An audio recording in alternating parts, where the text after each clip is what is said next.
j'ai 5 salariés, donc je ne suis pas seul à utiliser les tracteurs. Donc aujourd'hui, on cherche quand même une souplesse sur les tracteurs, un confort, parce qu'on fait de plus en plus d'heures, c'est de plus en plus mécanisé, même dans les vignobles.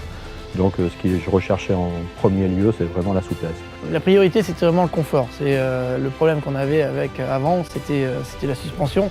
Maintenant, on a quelque chose, que ce soit sur la route ou dans le champ, c'est vrai que c'est super, quoi. Et il est en fonction en continu. On peut le désaccoupler si on veut, la suspension avant, mais on travaille toujours avec.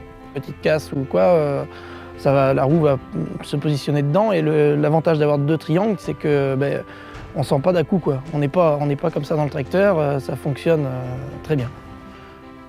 En plus, moi je l'ai pris avec des gros pneus à l'avant, donc on a toujours le fait d'avoir les cieux avant qui s'inclinent, qui restent les roues toujours droites, en position verticale. On a toujours un maximum d'adhérence. Au niveau de la vitesse, il y a des endroits où on allait vraiment ralentir pour passer des obstacles, que là, à l'heure d'aujourd'hui, sur un petit chemin qui est un peu défoncé, qui a des trous, on va pouvoir se permettre de rouler plus vite. Je parle d'un chemin, mais si c'est dans la vigne, ça va être beaucoup plus facile à rouler, quoi. On va pas être tout le temps un peu crispé, là on part plus libre. Un tracteur, on fait à peu près 7 à 800 heures, donc on est énormément dessus. On fait beaucoup de routiers, on fait beaucoup de routes avec le tracteur, donc je cherchais un confort d'utilisation.